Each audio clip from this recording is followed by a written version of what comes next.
A little shout broke the silence in the Igwe's hut, sharp, brief, then swallowed by the night. Prince Ezena stood still for a moment, breathing, then moved like a shadow. He gripped the knife, his fingers trembling not from fear, but from the thing he had already done. He crept across the moonless compound, past the sleeping guards, past the smell of burning palm oil from the kitchen hut, and slipped into Prince Chukwudikadebia's hut.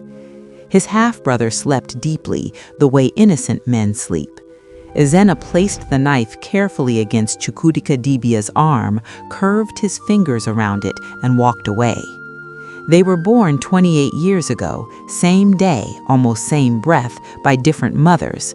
The first Lolo and the second Lolo both pushed life into the world that night, and no one, not the midwives, not the Igwe himself, could say with certainty who arrived first.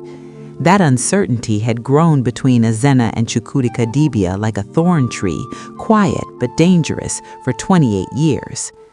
The next morning, both Lolos screamed, guards ran. Prince Ezena was already among them, his face arranged into grief, his voice the loudest, his chest beating with performed sorrow.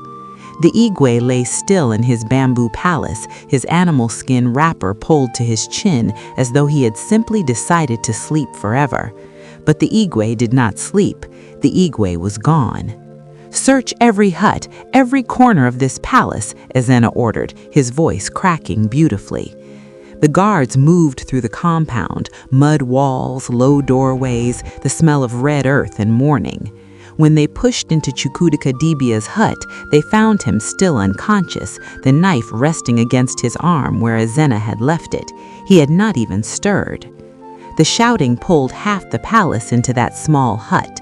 Chukwudikadebia woke to faces, horrified, accusing faces, and before he could form a single question, Ezena pointed, "Lock him up."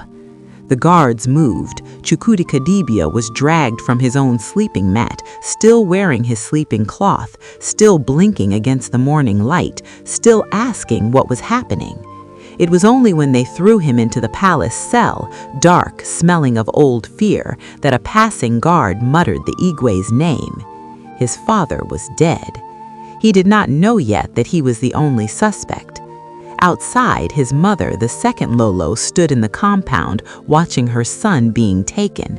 She was speechless, her wrapper pulled tight around her shoulders, her mouth open. The knife, she had seen the knife. Something in her chest told her the story the knife was being made to tell was not the true story.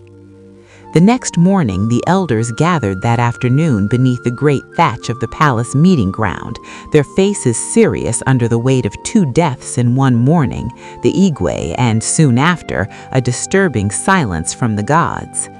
Ezena sat among them, dressed in his finest animal skin, his voice measured and urgent.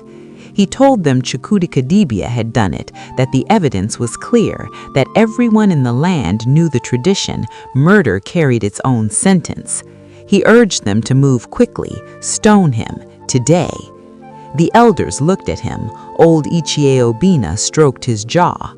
"We have our ways, Nuum. The gods must speak before we act."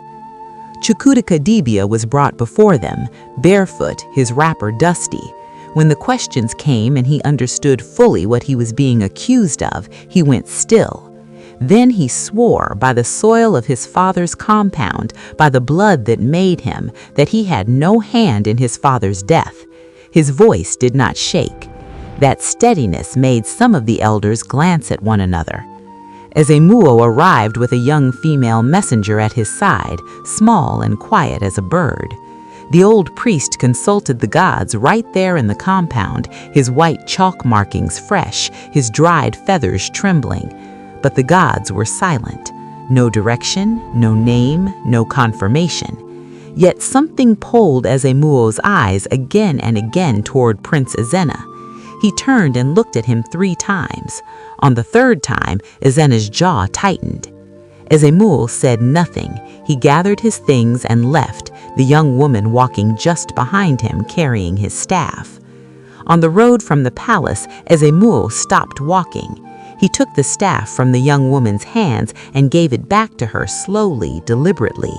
He said, "Go into the bush, hide yourself well, do not come out, not for voices, not for footsteps, not for my own name being called. Do not come out no matter what you hear." She looked at his face and understood. She took the staff and melted into the roadside brush without a word. Ezemul had walked 20 more steps when Prince Ezena appeared from the tree line, 3 palace guards flanking him. The conversation was short. Ezena wanted one thing. He wanted Ezemul to stand before the elders and declare what the gods had supposedly told him, that Chukwudika was guilty. He promised land. He promised cowries enough to fill a shrine. Ezemul listened to every word. Then he said no. Ezena's face changed. The mask came off cleanly like bark peeling from a dying tree. He gave the guards a look. They moved behind Ezemul. It was quick, brutal and quick, and when it was over, they arranged the old priest's body on the ground to look like a man who had fallen from sudden illness. Then they walked back toward the palace, straightening their wrappers. In the bush, the young messenger pressed her hand over her own mouth. She had seen everything. She remembered what Ezemul had told her. She waited until the footsteps faded completely. Then she ran, not back toward the palace, not toward her own hut, but away, away from that village entirely. She ran until the compound smoke was behind her and another village's evening fires were ahead. Back at the palace, Ezena sat among the elders and shook his head with practiced sadness. Ezemul knew something. I believe the gods themselves punished him for trying to protect a murderer. He said it gently, as though the thought pained him. Some elders nodded, others stayed still. 2 days passed, then 3.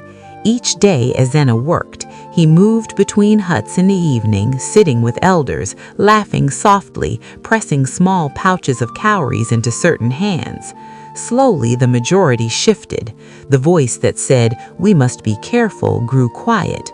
The voice that said, "Let us act," grew louder. The day of execution was fixed. That evening, Ezena sat in his hut with his mother, the first Lolo. She held his face in both hands like he was still a boy, pride bright in her eyes.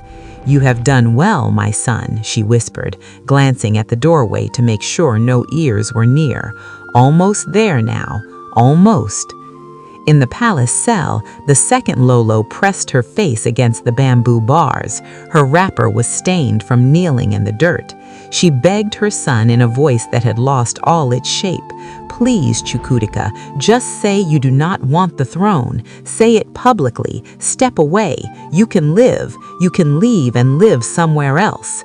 Chukwudika sat against the mud wall. He looked at his mother.